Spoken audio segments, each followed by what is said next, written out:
Hello everyone, hope you're doing well. Today it is time to have a look at the extension of the planned economy changes in February. Basically, they've come out with the poll results. Obviously the poll didn't exist over a long period of time, but long enough to be able to guess a result, I suppose. And also, at the same time, they have added some other information when it comes to the changes in research trees. So we'll go through that, and also some additional information on the general cost of repairs and why certain vehicles are going to be, or similar vehicles, or the same vehicles in different tech trees are going to still have different repair costs. The first part of the news is the changes to the research trees. If you remember last time, a few days ago, we talked about how they were moving the F104G to rank 7. Well, now they're also introducing a bunch of other changes. So first of all, the M1A1 Abrams and the IPM1 has switched places.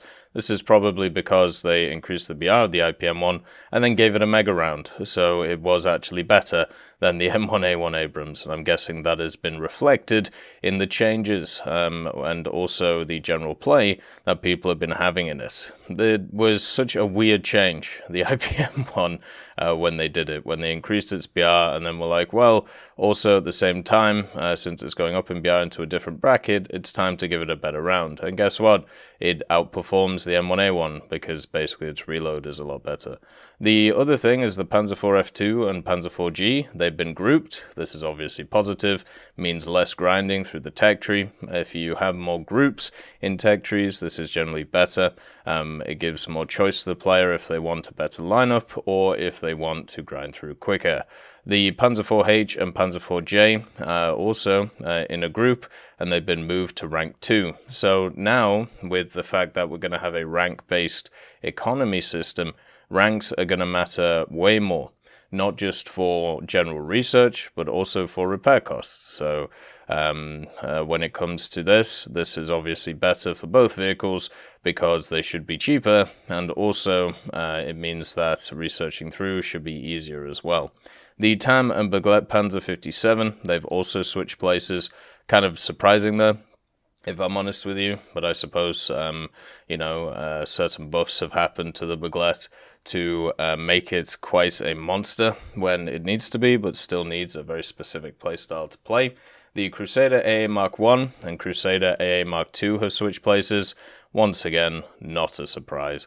The 20mm AA has always been superior to the Bofors. The Bofors gives you slightly better tank killing power, and I mean slightly better, but a lot worse when it comes to AA power, so not a surprise to see them switch. The Chiha Kai and Ho-Ai, they've also switched places, so they're really moving around a lot of vehicles based on power level.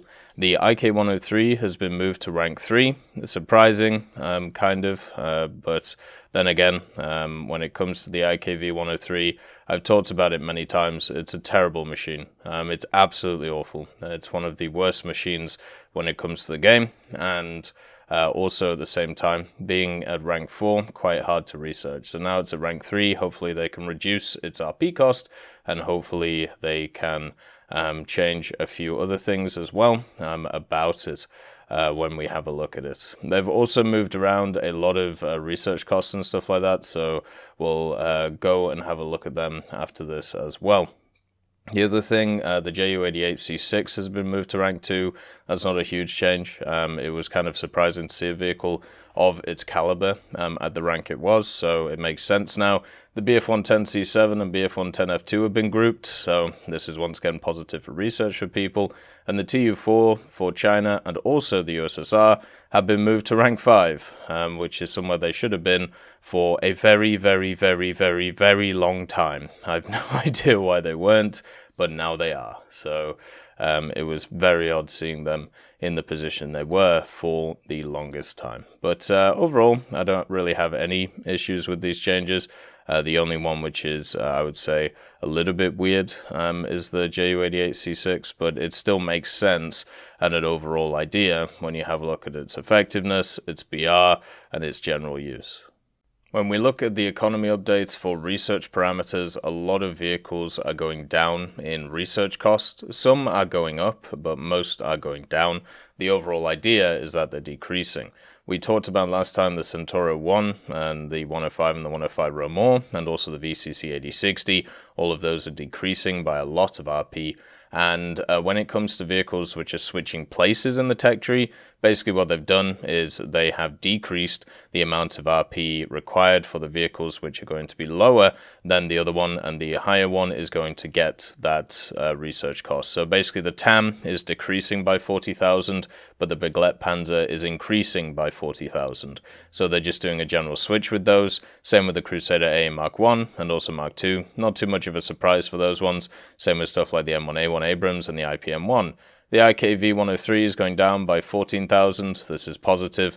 They're also reducing the Type 60ATM by 35,000. So that's really good, and probably the worst vehicle in the game, or at least close to, when it comes to ground, has decreased when it comes to its RP, so you can get it and you can suffer in it quicker, which is nice. Should also, when it comes to overall research cost, the decrease should mean that the modifications are cheaper as well, so should be easier to spade out, which is always good, even though they are increasing the repair cost on stuff such as the Type 60 ATM, thanks to the rank system. There are other changes, such as there are a lot of American ships which are going down in research cost by quite a lot, actually.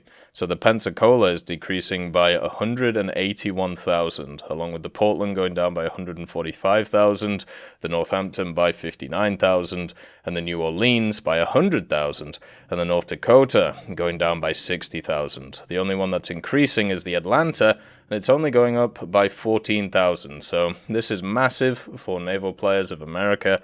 They'll be able to grind through these a lot easier when it comes to it. Other changes, the Wellington Mark 10 is decreasing by 4,000, weirdly enough, and the ME 410B1U2 decreasing by 6,000 too. So if you do a cumulative look, or if you just look at it in general, the overall fact is the total research has now decreased in the game. This is always positive, you know, this is something that we always look at when it comes to these things. The only thing you've got to look at now is if the reward modifiers are the same. If they're not changed for these vehicles, then this is very positive. So overall, this is awesome. Just means it'll be easier to grind, especially with certain things being grouped. They also put some thoughts and clarification when it comes to the rank-based economy idea, and also the poll results. The poll results were pretty much in favor of one of the sides. So when we had a look at the changes to the win-loss stuff, it was obviously quite close. I think it was 54 to 46. This one was a landslide victory for the rank-based economy, 76.7%, and then the vehicle efficiency economy got 23.3%. As I said in my videos, I was kind of on the fence, leaning towards the rank-based economy stuff, because at least for me, I would like to see how certain vehicles are balanced inside of it. They'll probably just be balanced by the rank that they're put at, but at the same time, I feel sorry for a lot of the vehicles which are not meta, which are going to disappear from the game. It's as simple as that, especially since I'm one of those people who actually plays a lot of them and tries to do as well as I can in them. And they actually put some interesting examples in. The F86K is used, so what I'll do is I'll read through it and then I'll give comments on it. So in some cases, in the rank-based economy, some similar vehicles may have different repair costs. For example, the F86K for Germany, Italy, and France. Firstly, the published table of economy updates for the rank-based economy does not contain target final values. Repair costs of specific vehicles are significantly affected by the normalization parameters.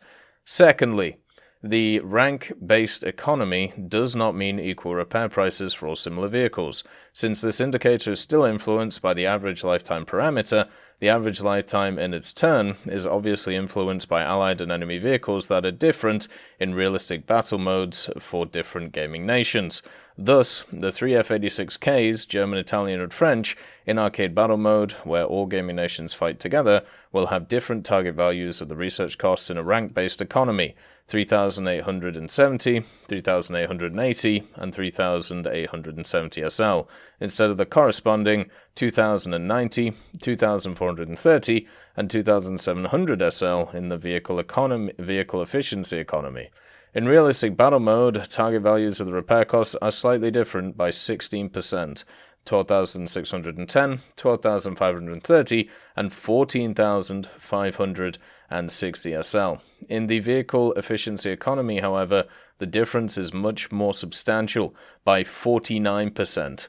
7,220, 6,840, 10,190. Although a small but noticeable difference in the repair cost is due to the difference in the lifetime, a similar 16%, 458, 445, and 515 seconds, the different repair costs allow us to equalize the total income over time of these aircraft after subtracting the repair cost from the resulting reward. So this is pretty much confirming something that I got in trouble with a lot of people when I was talking about the M48 back in the day.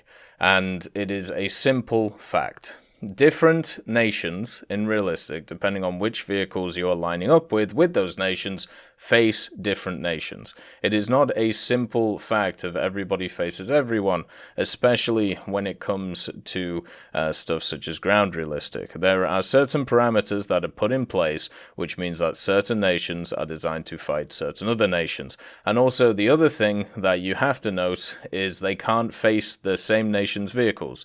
So let's say you are in, for example, the F-104A for America, like I was playing the other day.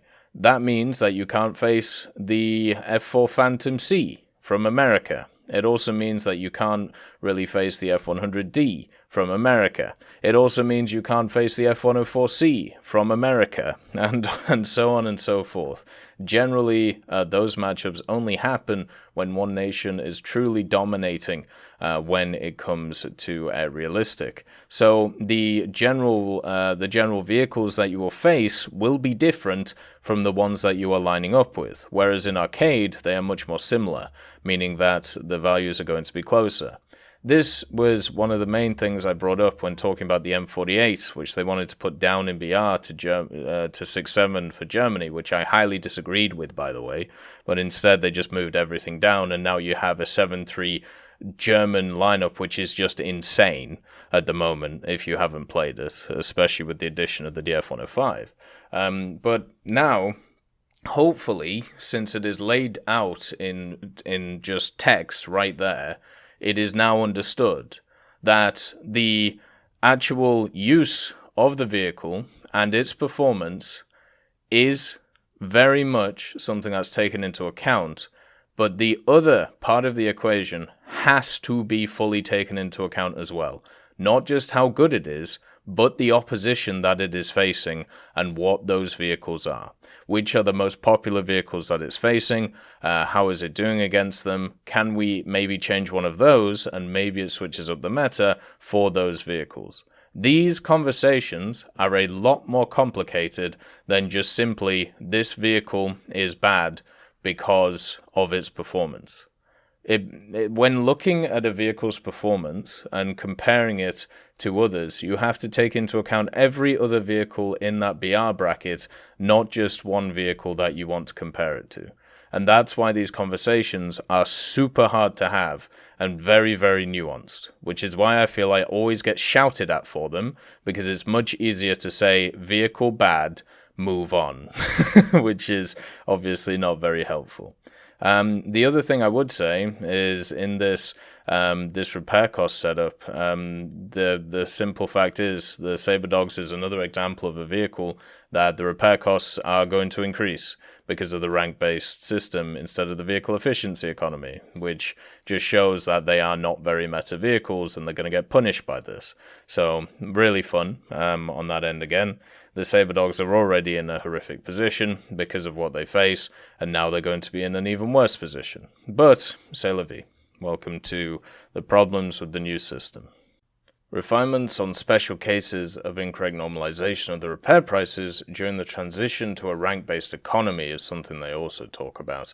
So after publication of the original article, we continued to work on the economy updates, and thanks to your feedback, have found specific situations where the normalization of the repair cost during transition to the rank-based economy works incorrectly, or has been calculated by values of the efficiency-based economy.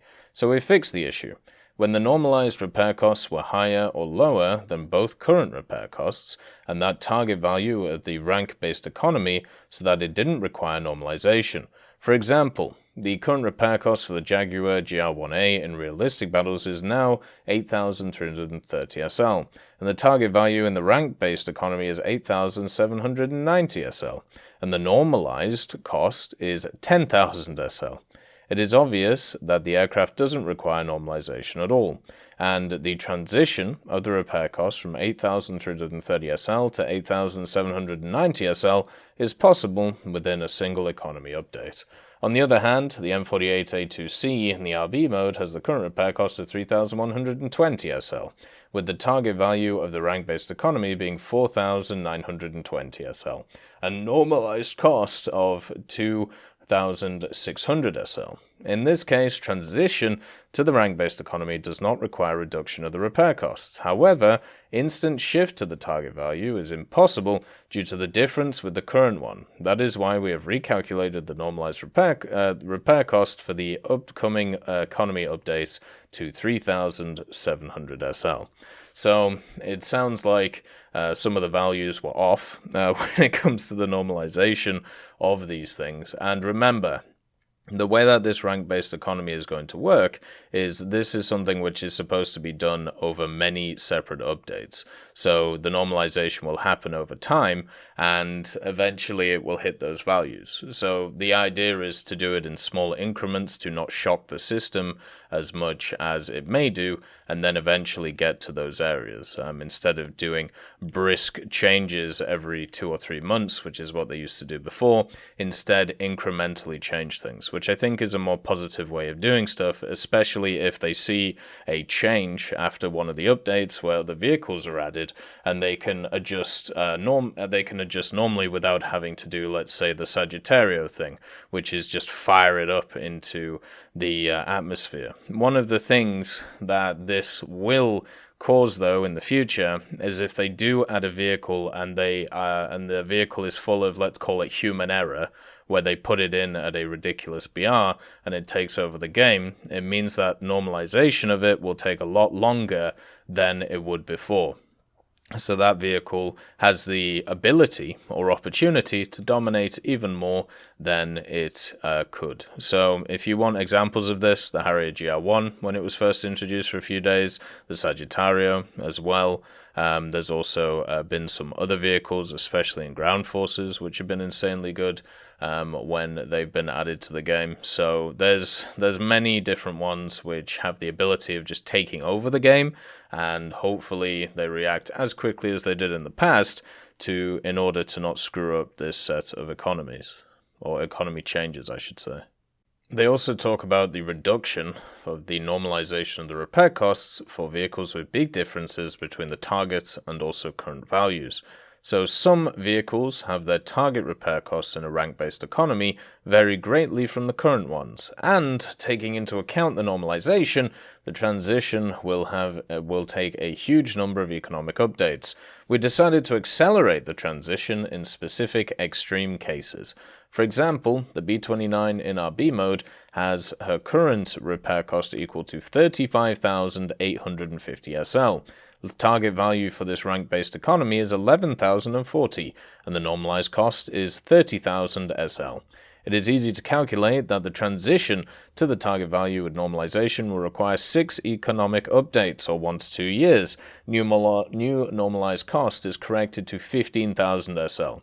So in the cases where it is way more extreme, they are going to reduce it a little bit further. Now, we've talked about a lot when it comes to these, let's call them high-profile cases, stuff like the B29, where its repair cost is through the roof and has been for an incredibly long time. It's the one that a lot of people bring up, even though it is incredibly simple to play the B29 and not pay the repair cost in the vast majority of games. The fact is, it is always a topic of conversation.